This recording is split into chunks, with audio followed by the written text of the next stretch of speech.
Hello, Good News TV viewers. Thank you so much for tuning into our YouTube channel and watching one of our videos.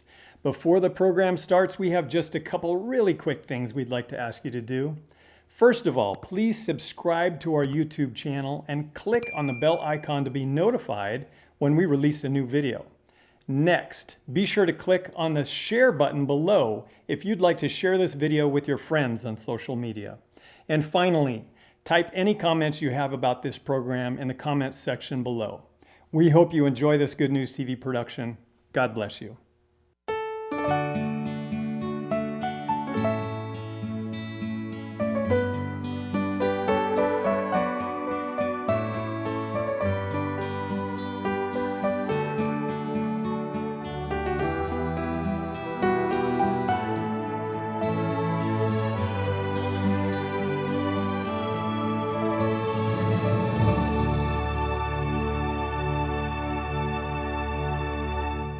Well, this is our last presentation, and of course there's a lot to choose from, but we had already put down this topic, and I think it is an important topic. It has a lot to do with our emotional intelligence, our family, and there's a number of studies in regards to family and emotional intelligence. This topic is probably not so politically correct today in our society today. There's a lot of attacks on the family in many different ways, and of course any attack on the family is really an attack on our emotional intelligence and really on our ability to manage our emotions, to have healthy relationships.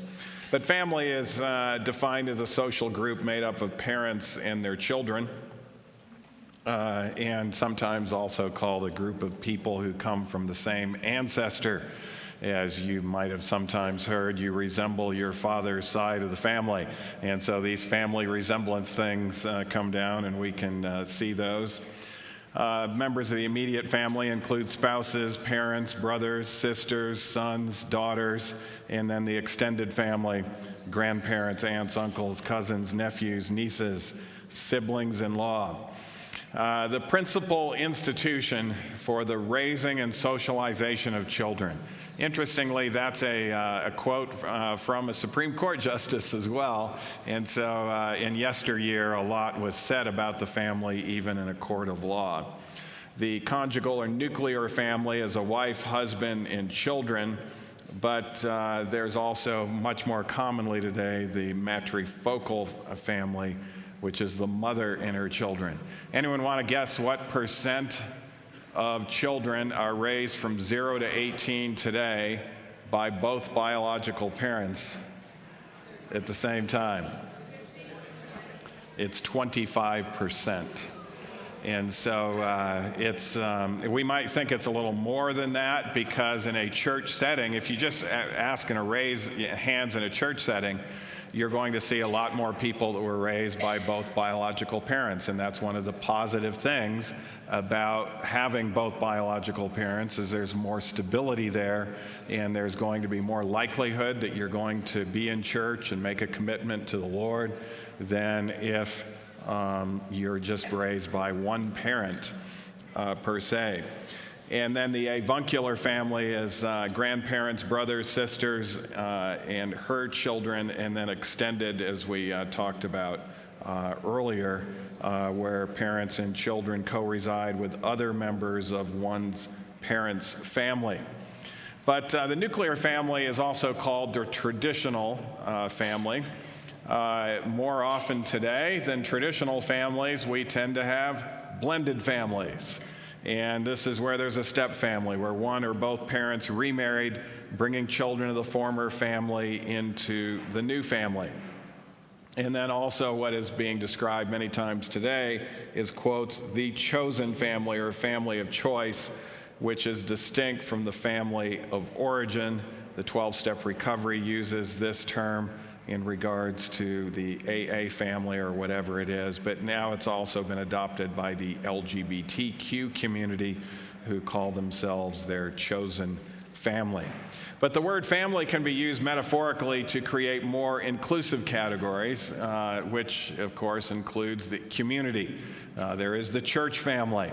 There is the nation as a large family unit, or a global village as a family as well. And then we have institutional families like the Weimar family. And I was just on a phone call this morning in personnel committee where we were interviewing somebody to be math teacher at the academy and assistant girls dean, someone very accomplished, and she's very much hoping to join the Weimar family, and it looks like she probably will this next year. The family is also an important economic unit studied in family economics.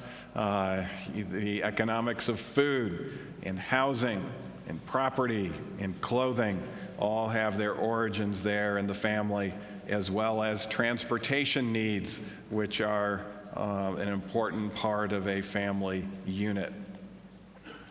Actually, I said 25%. I should have updated it. 20% of children are raised from 0 to 18 with both biological parents at the same time. It keeps getting lower. But ideally, the family is a haven, a place where intimacy, love, and trust prevail. A place of escape from modern competitive forces of dehumanizing influences. Families are more stable and happy where love and trust prevail. And of course, what begins the family is the marriage unit, which is a sanctified unit that started even in heaven before the fall. It's known as a voluntary union based on consent. And according to, this is again Supreme Court language, marriage paralleled the new government. Heads of families exercise their authority with compassion and wisdom. And in the traditional family unit that came down in America when America was founded, and also this came from Europe and other places, the marriage did have a head of household. Sometimes you'll see that sort of vernacular even today, although we'll talk about some of the changes today. But that head of the family exercised authority, but with compassion and wisdom. Justice Kennedy today, of course, he just recently retired, but he said that marriage lies at the very foundation of government. And he talks about the important role of the family and government. In times past, prior to the 1970s, marriage was a coverture agreement. Now, a coverture agreement, it's a legal term, but you can see a word that comes from there. It's a covering. The coverture was the covering, and the head of household would cover the rest of the family. This meant that the wife was covered by the husband. And by marriage, the husband and wife are one person in this coverture law of the past. And the quote from the scripture itself was made, "The two shall be one flesh." We still have remnants of this law. When at marriage, the woman's surname is changed to the husband's surname. And this is probably something that would not occur if we were inventing marriage with our political system today. There would be all of this independence and this sort of thing. But that's one of the things that's still there. But who knows how long it's going to last when another social justice group rises up and calls us immoral for doing these sorts of things. William Blackstone, on Commentaries on the Laws of England, says, "For this reason, in the coverture marriage, a man cannot grant anything to his wife or enter into covenant with her." You might say, well, why did the coverture marriage not allow that? For the grant would be to suppose her separate existence. And to covenant with her would only be to covenant with himself. And so it was just seen as a part of natural law that, of course, everything that was the man's was the woman's. And they were all together. And if something happened to the man, they didn't have to get out the will. Everything was the woman's automatically, because the two were one flesh and just one portion of that had passed away. So with the coverture marriage, the husband was the responsible party. In certain cases, a wife did not have individual legal liability for her misdeeds in times past, since it was legally assumed that she was acting under the orders of her husband. And generally, a husband and a wife were not allowed to testify either for or against each other in court, because you'd be testifying against yourself, which was not allowed in these coverture agreement types of cases. And so the responsible party, when the wife went a certain way, the husband would have to pay as a result of that. But things changed in the 1970s. In the 1970s in this country, there was something that was really going around all of the states and all of the legislatures. And I don't know if you remember the law that was attempted to be passed. Anyone want to guess what the name of the law was called, or the amendment to the Constitution that was being pushed to a great degree? It was the Equal Rights Amendment, yeah, the ERA, and it went through state legislatures trying to get 3/4 of them, and went through. They couldn't get it passed, and they kept trying, and there wouldn't be enough to pass the Equal Rights Amendment. Once it failed, however, the court system, one of the reasons why it hasn't been agitated so much lately, is the court system took it upon themselves to abolish coverture marriage and instituted egalitarian marriage, or equality in marriage, with no head of household and no role distinctions. This came forward with a case that went to the Supreme Court, and so the court, this is one of the big, of course, arguments today, is should the court actually, when Congress doesn't seem to be doing things that are politically correct, should the court just take it upon themselves to do these things and not wait for the legislature and those type of things? And that's when we started seeing the court act kind of independently as a legislature, and those type of things are still continuing to a large extent to this day. But at this point, it had changed as a result of this to equality in marriage, with no head of household and no role distinctions. In these egalitarian marriages, both worked outside the home. Both would share equal responsibilities when it came to legal types of things. So there was equal responsibility for chores, equal responsibility for kids, equal authority as well, where there was not someone who was seen at the head. And on the surface, this appeared to be a far better marriage relationship with the elevation of equality and morality. But interestingly, this was referred back to just a couple of years ago when same-sex marriage became legal in our country. There was oral arguments that were presented. It was a lot of national attention put on this. But one of the questions that was asked, that was actually by Justice Kennedy. Justice Kennedy ended up being the swing vote in this. And Justice Kennedy said to the attorney, the very bright lesbian attorney who was pushing for this country to adopt same-sex marriage. And again, they didn't go through the legislatures. They didn't go through that sort of thing. They were going through the end-around way of the court helping to be more progressive, maybe, in having these laws. And so Justice Kennedy asked her this question: the definition of marriage between a man and a woman has been with us for millennia. In other words, this has been the case of marriage for thousands of years. And it's very difficult for the court to say, oh, well, we know better now. And so what would you say to that? Then Ruth Ginsburg said, actually what she said, I thought I had the quote here, but I will tell you what the quote said. It's pretty simple what she answered back. And she said, we are not changing marriage now. Marriage was changed by this court in the 1970s. And if marriage is equal across the board in all ways, what difference does it make if it's a man and a woman, or a man and a woman and a woman? It's still equality across the board. And so we're not changing marriage now. This court changed it in the 1970s. And with equality being the number one principle here, that is what opens the door to same-sex marriage.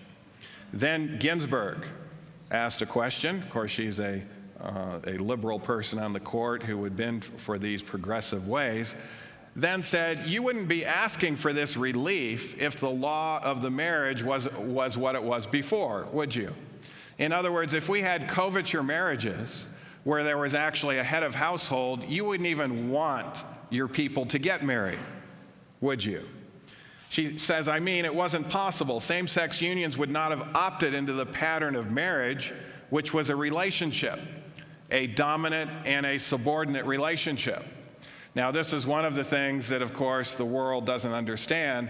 In God's way of describing marriage in the Bible and all of those biblical instructions, again, we get this idea that authority means value. And that is not the case with the Lord. I don't know if you remember when the disciples were trying to vie for position. He actually took them aside and he gave them the principles of God's government. He said, he that is greatest among you, let him be what? Let him be your servant. In other words, this isn't value and authority. We do have authority is important. We want to have loving authority. But in the patriarchal system, it was very clear that when there was danger to the family, if you remember, there was one time when Jacob and his household thought they were going to be totally consumed by Esau, he made sure that the women and the children were the most protected in this whole thing and that he would lose his life first in this whole situation. And that's the way it was. The authority person was actually the first to lay down their life when there was danger. And by the way, we see that whole system played out with Christ and God's government, where Christ, who was the authority over us all and the angels, was actually the first to lay down his life, indicating that he believes where our value is. We know how valuable he is. He's priceless, but yet he demonstrated what he thought of our value. And that was the way the patriarchal system was. So even though there might be authority there, it was a type of authority that was willingly subdued to by the wife, knowing all of this knowledge, etc., because she could have wisdom and the loving authority of her husband in regards to what best course to pursue when things got very sticky. So, yes, it was marriage between a man and a woman. Here's her quote. But the man decided where the couple would be domiciled. It was her obligation, if she still wanted to be married, to follow him. That was a change in the institutes of marriage in the 1970s to make it egalitarian. And same-sex unions wouldn't fit into what marriage once was. And so because of equality and changing social circumstances, all of those gender differences and the rights and responsibilities of the married pair, according to Mary Bonato, have been eliminated, which they have legally. If a man and a woman are completely equal, what difference does it make if it is a man and a woman, or a man and a man and a woman and a woman? And so that convinced Justice Kennedy, that argument, because he felt, I'm not changing things. It was changed in the 1970s. It's egalitarian. We're all into this equality thing. And so this is the natural progression of this. However, all agreed it's an experiment that none of those that decided know what the outcome is going to be, although we certainly have some evidence today. There are some significant outcomes data on egalitarian marriages, however, compared to coverture marriages when you compare them.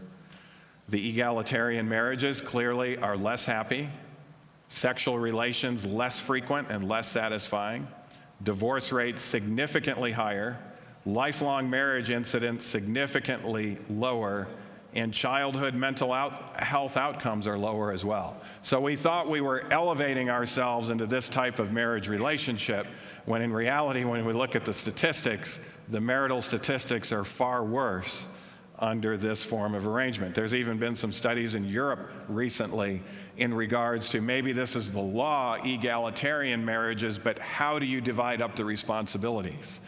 And they've looked in the home. If there's equal responsibility for all chores, do you think that increases the happiness of the marriage or decreases it? It decreases it remarkably. It's far better to have role distinctions where certain individuals are in charge of this sort of thing and another individual's in charge of that sort of thing. And then you don't have all this jealousy, because when it's equal across the board, it's never going to be completely equal. Someone's going to be doing someone else more so than the other, and then it rises up suspicion and thinking that they're trying to get out of something and those type of things, where role distinctions actually increase the happiness of the marriage, even in those who believe in this equality aspect of things. But when it gets down to the nitty-gritty, it's far better to have the role distinctions. One individual says all happy families are alike, but each unhappy family is unhappy in its own way. In other words, unhappy families are not all alike. There's all sorts of different aspects that lead to the unhappiness in the family. But the family is indeed important. Mother Teresa says, what can you do to promote world peace? Go home and love your family. Michael Fox says, family is not an important thing, it's everything. And John Wooden says, the most important thing in the world is family and love. George Bernard Shaw, a happy family is but an earlier heaven. And Lee Iacocca, the famous engineer, the only rock I know that stays steady, the only institution I know that works is the family. Family means no one gets left behind or forgotten. The informality of family life is a blessed condition that allows us to become our best while looking our worst. And Anthony Brandt says, other things may change us, but we start and end with the family.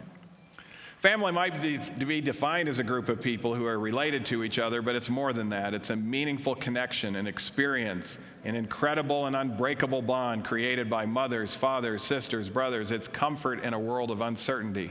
It's a shoulder to lean on. It's a source of inspiration. It's love and support. It's that warm and fuzzy feeling. It's wonderful and it's necessary. And of course, this is the character of God that he was trying to illustrate by having all these family units, the difference in the creation of this world to bring out that character. Brad Henry says, families are the compass that guides us. They are the inspiration to reach great heights and our comfort when we occasionally falter. Gilbert Chesterton, the family is the test of freedom because the family is the only thing that the free man makes for himself and by himself. In other words, once we are independent and on our own and as adults, we can actually choose the partner that we are going to join up with to form that family. Family is where life begins, and love should never end. And as one person said, it's not how big the house is, it's how happy the home is. And of course, for all of us that were born into a family, it wasn't a family by choice. It was a family that we were born into, and it is given as a gift that lasts forever if indeed it is a good one. But there are many people that are talking about the bad parts of families today. So part of the attacks on the family, and of course they have evidence for what they're saying. As one person says, family is overrated. Family is a sacred cow that perhaps shouldn't be. Politicians, clerics, and just plain folks extol family as our most important institution, yet so many people suffer inordinately from family. Millions of people don't even speak with a family member. Millions more spend years and fortunes on therapists trying to undo the ills family perpetrated on them. And so there are those that are very much against the family because of suffering in families that are not living in accordance with God's will. We talked about child abuse being at an all-time high today. And it is very sad to see the effects of that child abuse. 1 in 4 now are going to be abused by the time they're age 18 sexually, males and females. Spousal abuse is also rising. Incest is at an all-time high. verbal abuse, and then individuals who just refuse to do their part in the family. Teens can regularly scream, "I hate you, mommy or daddy." Other than pleasantries, often the adult child refuses to speak with you whatsoever. And then your spouse has fallen out of love with you, yet fear, inertia, and shared history preclude dissolution, or maybe it has dissolved. And then, sometimes just as bad, your adult child is back on your sofa, still trying to find himself and unemployed after you have raised them, and you realize what has gone wrong. So the question is family overrated? And the answer is not if you have a good one. A solid, loving family of origin is an incredibly good launching pad into adult life. It gives you somewhere safe that you can always fall back on. And as an adult, you get to create your own solid, loving family unit in which to proceed through the rest of your life, possibly with your own kids. That's one of the best experiences available to humans, in my opinion. So no, I don't think family is overrated. You might be unlucky and start off with an abusive or neglectful one, but you still have the option to create your own family as an adult and give yourself that safe place if you didn't have it as a child. And of course, that's quite a transition. I can tell you I mentioned in churches, many churches are filled with people who have come from loving families. It's been a big advantage for them. But I can tell you in our program, the Depression and Anxiety Recovery Program, the vast majority have not come from loving families. That's where all of this trauma, this abuse, those type of things are there. And they are indeed sad situations, but the Lord still wants us to be able to help these individuals. I know one just in the last year that came, very sad situation. He had tried to take his life a couple of times. He was a basketball hero, however. He had played college basketball, but then got injured, and his college team dropped him like a hot potato. Before that, they couldn't, give him enough positive vibes and feedback, so he's finally getting good positive vibes and feedback, but then he got injured, and he went home and just could not function, got worse and worse, and depressed in his what was his family, but it wasn't his family, the ones that had raised him. He never did know his father, and his mother died when he was 2 years old from breast cancer.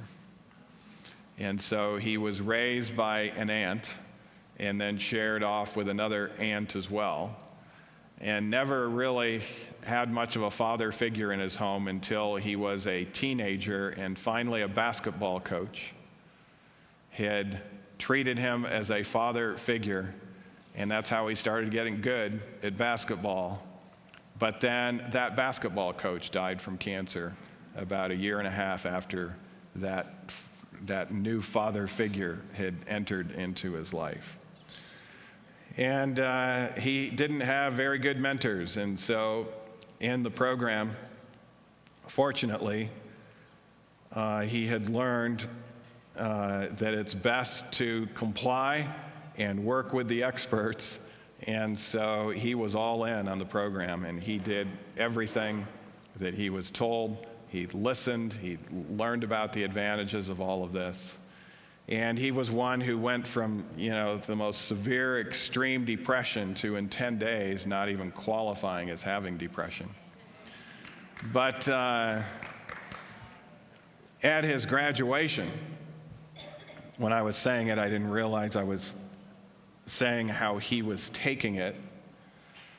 But I told him, I said, I'll just have to say something about you. And I said it to the group. I said, you're my new hero, because I said, I am largely who I am because I had a loving, authoritative father. And I also had a loving mother. But my father had such a tremendous influence on me. I could go on and on speaking about my father. And that was a tremendous advantage that I had. But I said, you never did have a father. And you never really did have a fatherly figure that loved you. But I said, I can see that now that you're an adult, even without that fatherly figure, as you continue to live these principles in your own life, you have the potential to be just as successful as someone like me who came from a loving father. And I said, as a result, you are my new hero. And he broke down and started crying. He says, no person that ever came from a good family has ever talked to me like that. He said, it's just amazing the love and compassion that all of you staff have for me. And he is indeed still doing very well. In fact, I think we're going to bring him, he might be one of those we bring back to our next EQ summit, because he's now actually becoming a counselor, a licensed counselor. And he's getting his master's degree that way. And he's also going to make wise choices on his family because of the frontal lobe enhancement. But speaking of fathers, researchers conclude that fathers are just as important to a child's development as mothers are, but for totally different reasons. Dr. David Papineau, a sociology professor and author of Families Without Fathers, put it, fathers are far more than just second adults in the home. 2002 review of various study on the father's role in child development, researchers found consistent evidence that children of involved fathers were more likely to show cognitive competence and educational success than those whose fathers weren't engaged, and were also more likely to enjoy school and more likely to take part in extracurricular activities. So a nice comparison study was compiled here, and you'll see the reference if those of you want to end up using this yourself sometimes or explaining it to others. But an involved father in this case was someone who was a loving, authoritative figure. We're going to talk about the type of fatherhood where you're around, but you're not the loving, authoritative figure, and the difference that it makes. But these are loving, authoritative fathers, which most in a regular household, I think, would qualify that way, but not all. But if you have an involved father in your life, you are at a much higher chance of being an A student. IQs are actually higher, better problem solvers, more likely to enjoy school and be engaged, higher economic and educational achievement, better able to handle strange situations. This is pretty interesting because a lot of strange situations come into your life when you don't have a father. But when you have a loving, authoritative father, even though you are confronted with less strange situations, later on when you are confronted with them, you handle them far better. You're more resilient in handling stress. You're more curious in exploring. You experience less depression and have improved life satisfaction. You have a greater ability to tolerate frustration, and so you don't get irritable with the usual nuisances of life. It just kind of runs off yourself like water off a duck's back. You're more playful, you're more attentive when presented with a problem, superior ability to adapt, better management of emotions, superior problem-solving ability, greater ability to take initiative. You have a greater internal locus of control, meaning that when things go bad, you're more likely to self-reflect on what you could have done differently instead of blaming others, which is when you have an external locus of control. You say, I have no control, this is all due to what others are doing. You have more comprehensive self-control, you have less impulsivity, and more self-worth when you've had a loving, involved father. You're more likely to succeed in work, you're more dependable, you're more trusting, you're friendlier, you're more mentally healthy, you're more socially accepted, and you're actually more popular with others when you've come from a home where you have a loving, involved father. More pro-social sibling interaction, so it's not as much competition and denigrating your siblings when you have a loving father in the household. You're much more able to solve conflicts by yourself rather than seeking for assistance. Fewer negative emotional reactions during play with peers when you're being raised. Higher conformity to rules when you have an involved, available father. You're much more likely to have a long-term successful marriage, more long-term close friends, higher empathy for others, and you actually have higher moral values. So this is the research by Lamb, compiling a lot of other research, the history of research on father involvement in an overview and a review. But it goes on. 80% less likely to be in jail. That's dramatic. By having a loving, involved father in the household, 80% less likely that you'll never go to jail. 75% less likely to become an unwed parent. That's dramatic. Better physical health, less drug use, less stealing, less acting out, less disruptive behavior, less lying, less suicide. And your GPAs are higher, and we mentioned the IQ part of things. So the effects of father involvement, a summary of the research evidence, this is what the researchers say. The father relationship most conducive to responsible fathering is a caring, committed, collaborative marriage. And now you know why marriages are being attacked as well at an all-time high. Because if you can attack that marriage and cause problems there, you're going to be able to cause a lot of emotional issues with the kids being raised. If marital conflict is high, fathers have a much more difficult time being involved with their children, which weakens the father-child relationship. Mothers often serve as gatekeepers when there's separation and when there's divorce. They serve as gatekeepers to the father-child relationship. Many women are ambivalent about greater father involvement for a variety of reasons, including concerns about their husband's competence as a caregiver, feared loss of control over a domain in which they exercise significant power, and an unwillingness to change their standards for housework and childcare. The father's level of involvement in the child's life is therefore partly determined by the extent to which mothers do what? Permit participation. And often mothers aren't told about these type of things. They don't realize the importance at this stage of father involvement. And if they did, there might be more willingness to be able to work this out for the benefit of the children. And of course, most spouses don't realize the negative things that happen after a divorce in regards to their children. Sometimes they'll get divorced for the most trivial matters sometimes, and it's kind of like, do you realize what this is doing to your children? And of course they don't. They minimize it. They think, oh, the children they'll be fine, you know, they'll do all right, and those type of things.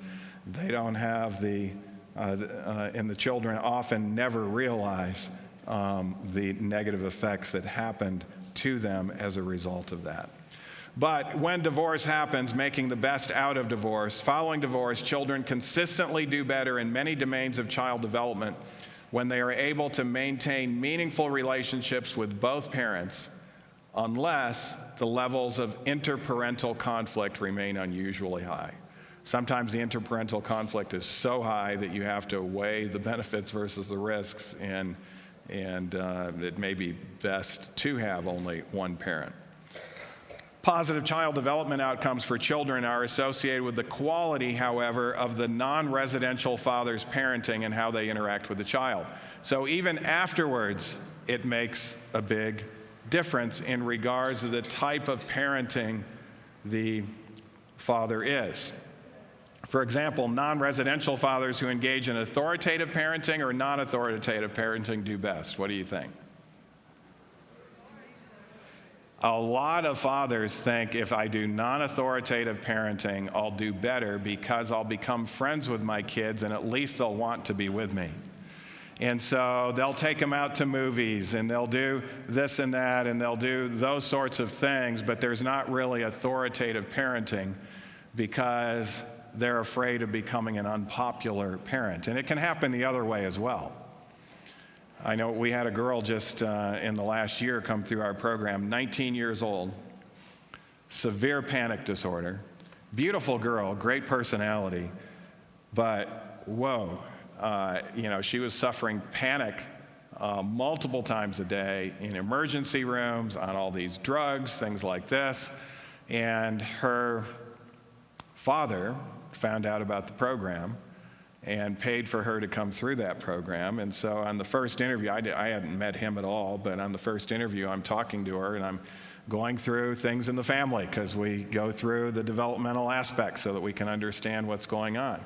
And she says, yeah, my mom and dad got a divorce at an early age. Do you understand what that was about? Yeah, my mom was having affairs. She always wanted to be with a new boy, and she liked, what do they call these girls that go after younger boys, cougars or something? So she labeled her mother that, and she said there was a different man in the household every few months in raising me. And I said, when you were a kid, did you go to court and things? And say, yeah, the judge kind of asked me what I wanted, and I did ask to stay with my mother. And I said, why did you do that? My mother had no rules. I could do whatever I wanted to, whenever I wanted to. And I would go to my father, and there were rules. And I said, knowing what you know now, would you have still made that same decision? She says, no way. I realized my father would have been a far better person to raise me. But as an age 19, but all of that sort of thing, and of course the mom's wanting to be the popular parent, she's the one straying a lot, and so she just lets the girl do anything she wants to. But where is the end result? The girl is imprisoned by her emotional issues as a result of not having discipline earlier on in her life. And who was it that was paying for her to go through the program? It was Father, trying to help his daughter. By the way, the father came the last weekend, and he really was a good dad. We could see that relationship, and she was so pleased to see him and thanked him so many times for putting her through that program. By day 6, her panic disorder went away. She'd never had another panic attack. But it was a very structured program. She says, I'm not used to structure like this, to get up at the same time and to be doing this, but she realized how beneficial it was for her. And at age 19, she did go live with her father after that to help with that structure and have that authoritative aspect of things. But yes, the question is authoritative parenting or not authoritative parenting best? Setting and enforcing rules and monitoring those rules is authoritative parenting. Supervising the children, helping them with their homework, providing advice and emotional support, but providing what type of discipline? Consistent discipline. And then praising the children's accomplishments and letting the child know how much you're affectionate for them and want them to be successful.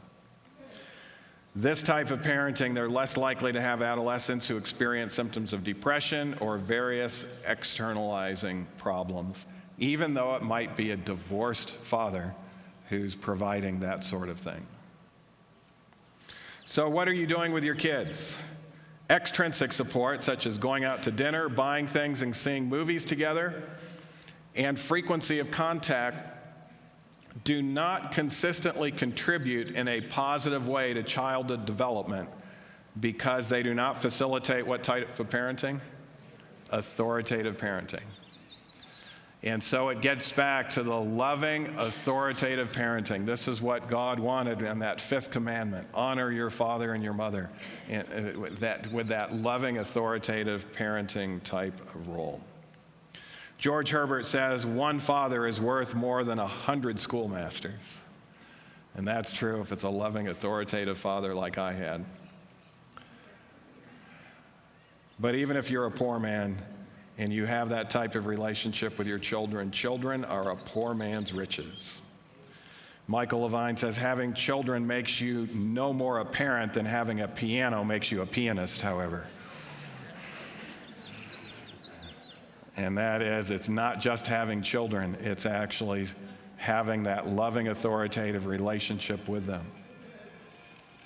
A house divided cannot stand. And of course, that came from Jesus himself. By the way, this children and parenting, I was just thinking the other day, the connection. It was actually when I was talking about the risk factors. You remember the risk factors if you don't have a loving father in the household among a boy. that risk factor is that they're more likely to go towards the same-sex attractions. And if there's not a loving, authoritative father with a girl being raised, she's much more likely to go into illicit sexual relationships with men at an earlier age, unwed parenting, those sorts of things are much more likely. And of course, if you don't have an involved, loving mother in the household, and you're a female, that's when the same-sex attractions among females, the lesbian thing can be made manifest, and also in regards to, if it's a boy, they're much more likely to go towards pornography, prostitution, and be seeking sexual partners among women all the time. And so the importance is there. But, I was thinking about my father because I remembered this. I was old enough to remember it, but the first 6 years of my life, my father was not very available. He was an engineer for General Motors, but then in the evening, he would teach engineering at Wayne State University in Detroit. He was an engineer for the auto industry.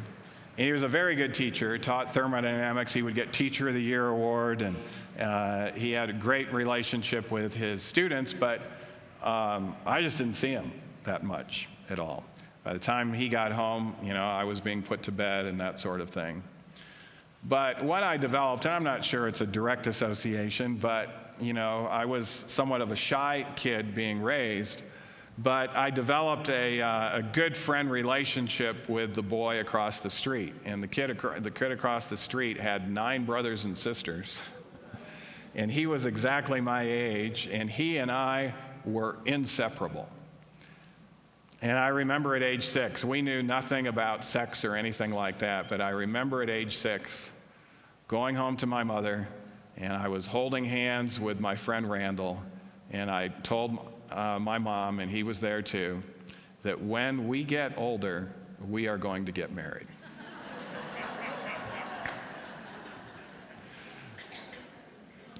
And she says, "No, you're not."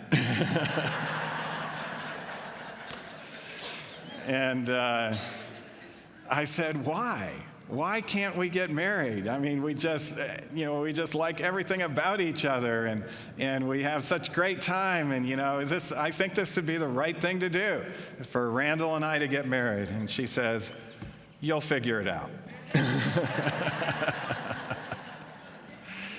Now, I was thinking, if I had been a mother that was raised in today's society, she might have said, okay, that could be very appropriate. Yes, let's try to develop that sort of thing. And so, I realized how different my life would have been without that. But after age 6, I don't know if it was that association, because my parents are not here to ask them now, but it was shortly after that my dad quit working at Wayne State University. And he came home, and I started to do a lot more with my dad, and I developed a very loving, respectful relationship with my dad. And I'd want to be with him a lot, when he was doing things, like he flew a Cessna 182. I was telling Don on our hike today, we went to the Butte again, and with Don and Diane this morning. But Diane was asking me, "How did you get into flying?" I'm a pilot, but I got into flying because my father was a pilot in a Cessna 182, and I would run the instruments. I'd learned how to run all the instruments and instrument conditions and all of that. And we would just have a great time together. When his charts would come in, I would help him put his charts into the right place for the new instrument charts, and just to be able to spend time with my dad. And those are very positive relationships. My only regret is there were a few times when my friends were competing to play baseball, and my dad maybe wanted me to do that, and I went off with my friends. But now I almost regret it. I'm thinking, you know what, it would have been better, because he was such a great mentor, such a loving but yet authoritative parent, and I really owe so much of that type of fatherhood in the home. But I don't know what it would have been like had he been totally gone again for the next, it was more important. I think those first 6 years, it's far more important for the mother types of things.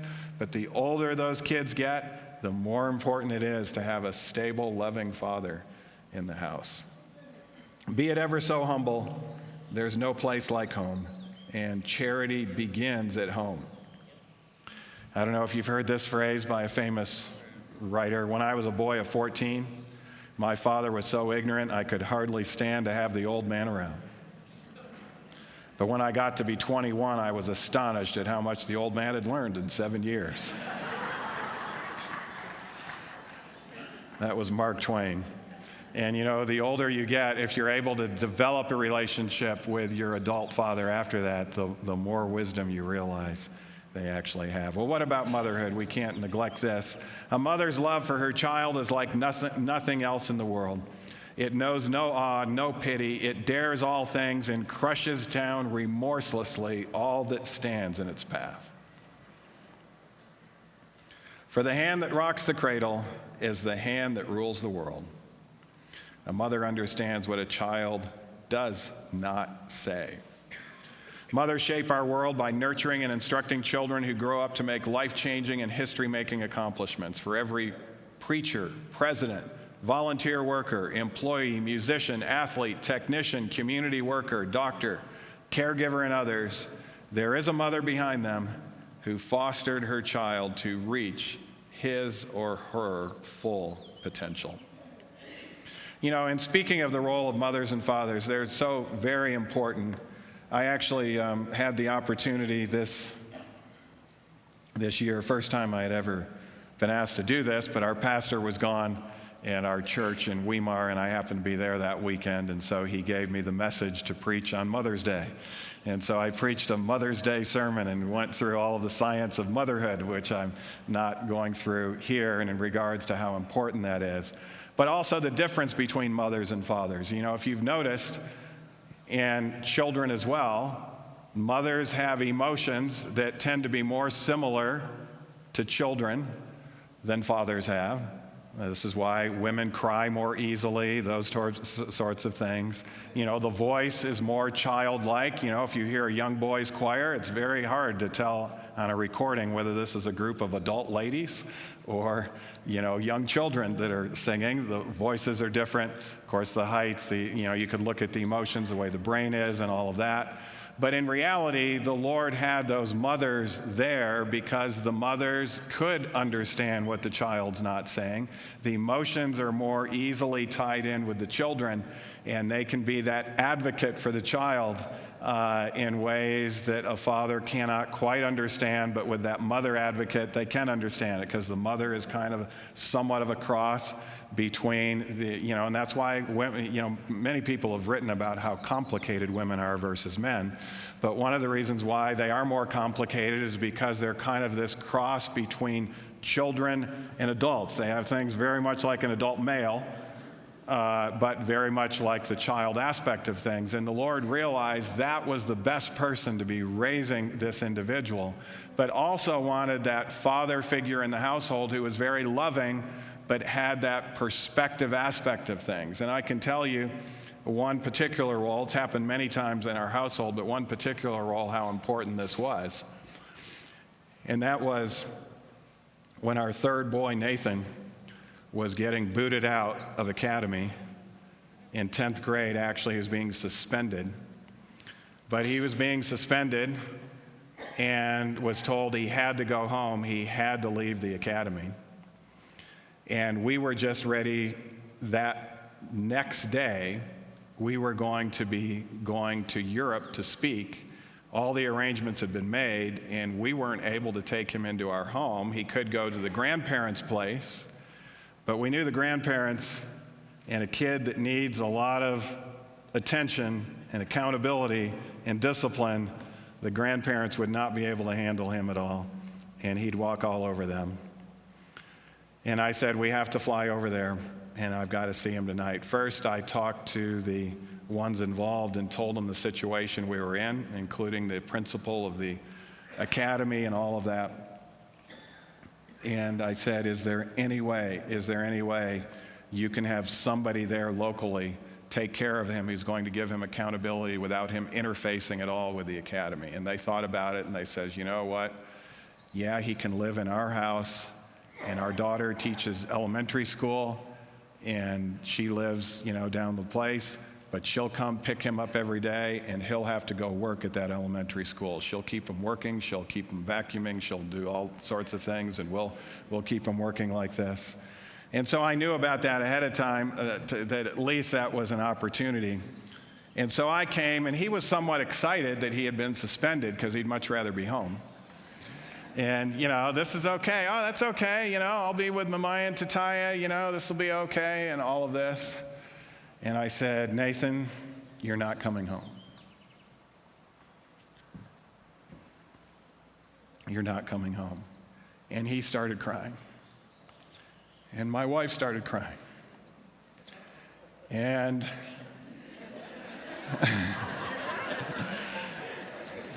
and so she says, Neil, we've got to talk. And so she takes me out and says, the poor kid, it's, I think we've got to take him home. We've got to come up with something else. He doesn't like these people anyways. It's not going to be good and all of this. And I said, Erica, it's very, very hard, but the best place for him is here. He's got to learn from this experience. So I came back and I said, you are staying here. He says, let me tell you what's going to happen if I stay here. I am going to run away. I'm not going to obey anything that they do. I'm going to do this. I'm going to do that. He went through all of these threats. And then she gets very scared as she's listening to this, my wife Erica, and Neil, I told you we should take him home. And I just looked him in the eye and I said, Nathan, you just try that and see how much worse your life gets from even now. I said, you try that. It is not going to be a bit pretty, and you have no clue how your life is going to get worse. So he stayed. And with that, I don't know what the suspension was. It might have been 2 weeks. It was a pretty significant suspension. They could have kicked him out, but they didn't. But in that process of those 2 weeks, and I also gave him one other instruction. I said, I want you to write 3 to 5 things that you're thankful for every day for these people that you're staying with. I said, they might do this bad or whatever, but I want you to do a gratitude list. And so he did that, but at the end of those weeks, he said, you know what? I see these people far differently. Says, they're actually good people. And he says, they're actually fun and they're actually enjoyable to be around. But yet they work hard and they do things like this. He had learned in the process. And then I told him when he went back to school, he had to be thankful for his faculty. And he had to continue to write that. And I said, and at the end of the school year, if you do that, I'm going to read it all and you're going to be rewarded and you'll be very glad that you did that. But in that whole process of being thankful and developing that aspect of things, he turned his life around in that school, that 10th grade year. And that discipline ended up being for his own good, and he developed all that gratitude list. And he showed it to me at the end of the summer. I do remember that, but then I got called away to stop someone's bleed in the emergency room, and it got forgotten. And he didn't say anything more about it, but it tells you I wasn't that great a father. But when he graduated from business school, he says, Dad, you said you were going to do something at the end of 10th grade when I did that, and I never got anything.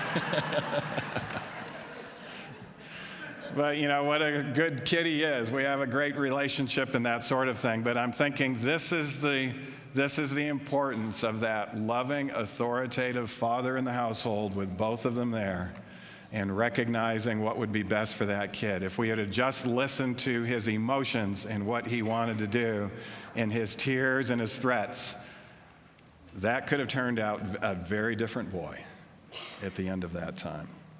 But mothers shape our world by nurturing and instructing children who grew up to make life-changing and history-making accomplishments. I think I read that already. So with healthy families that are emotionally intelligent, authority is still there. But it's loving, compassionate authority, and it includes loving respect and appreciation for authority with the recognition of the younger generation that the authority figures have had the same passions and desires at the same age that they currently have. It's important for them to understand that. Often they think we're different species and we have no clue what they're going through and that we don't understand. They get very perturbed when we figure out they're romantically interested in someone and they're trying to deny it, and it's like, you don't realize we've had those same types of things. We can read you like an open book. But recognizing the younger generation does not have the perspective or frontal lobe abilities the older, healthy family members. This is why loving, authoritative parents in the household are very important for even helping people choose their own the college that they're going to go to. I'm really shocked today at how many parents just totally allow their kids to figure out where they're going to go in college. I can tell you my kids would have not chosen the right decision. But I help them make the decision by saying, yeah, you can go to any of those places, but there's only one place that Dad's going to support you.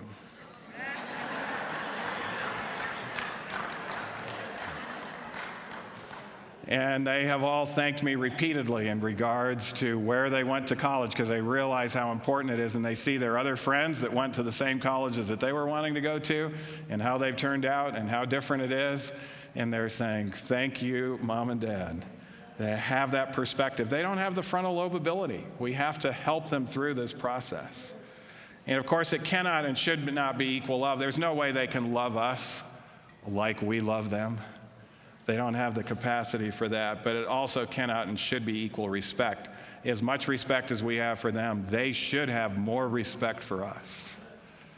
And if there's a problem with respect, we have to go back to more rudimentary things. And both will actually see the other generation as more valuable than they.